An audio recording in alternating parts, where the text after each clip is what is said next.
with reliable partners. Joining me now is CTV News political commentator and former NDP leader Tom Mulcair. Happy Sunday, Tom. Good to see you. Good to be with you, Renee. So how high are the stakes at this G7 summit? Well, it's interesting. Our guest just mentioned the fact that this is the 50th G7. So just go back 1 year. A year ago, we're in Italy, G7 meeting, one of those set piece G7 meetings. Joe Biden's the president of the United States. Things are humming along. The usual social conflicts in France, difficulties here and there. But there was nothing absolutely earth-shaking going on. Well, big things can change in 1 year. And that's why Carney is setting the agenda the way he's setting it.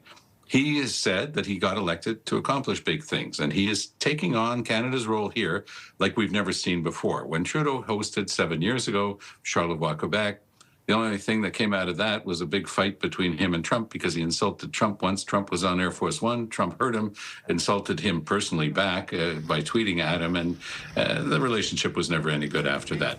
Carney seems to have some magic touch for being able to talk with Trump. He's also shown a great deal of experience and interest as he's gone around to the world capitals that are the most important, and he's been meeting, as that picture just shows, with the provincial premiers. I mean, he went out to Saskatchewan, had a very successful meeting there. So he's getting it done. He set the bar high. It's controversial that he's allowing, for example, the Indian Prime Minister Modi to come in because, of course, Canada has a complaint against the state of India for using state actors, people working for and on behalf of India, to kill a Canadian on Canadian soil. Now, that's not small potatoes. That's very serious stuff. They're trying to put a bit of a fig leaf on it, saying, oh, it's because he's agreed to talk to us about, the Indian government's role, whatever. What's actually happening is that part of the agenda that Carney set out yesterday, where he talks about new partnerships, that's going to prevail.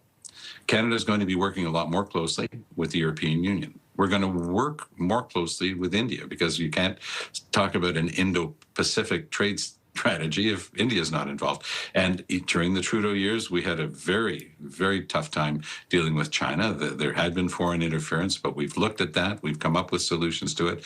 And China is also part of the solution. So Carney is a person who's respected in all of those places. He's known on the world stage. He can bring people together the way Justin Trudeau simply could not. He didn't have that sort of credibility. Carney does. The expertise, the experience that he's bringing to the table. So he's grabbing this thing whole, Renee, and he's saying, look, this is going to be a G7 meeting like no other. And the way he's setting it up, that's going to be the case. And having Trump there is essential because, of course, he's upset in the apple cart of world trade in a way that was absolutely unpredictable. But Trump's unpredictable. So can he be convinced to start behaving in a more rational manner, or is he going to continue to come up with excuses like fentanyl or national security to continue imposing tariffs that go against, for example, the Canada-US-Mexico trade deal and every rule of international trade? It will certainly be interesting to see how much of the air tariffs sort of take up in this meeting. And also, of course, it'll be interesting to see what kind of outcomes come out. We'll have to leave it there, Tom. That is our time. Thank you very much, as always, for being here. All the best. You too. That is CTV News political commentator and former NDP leader, Tom Mulcair.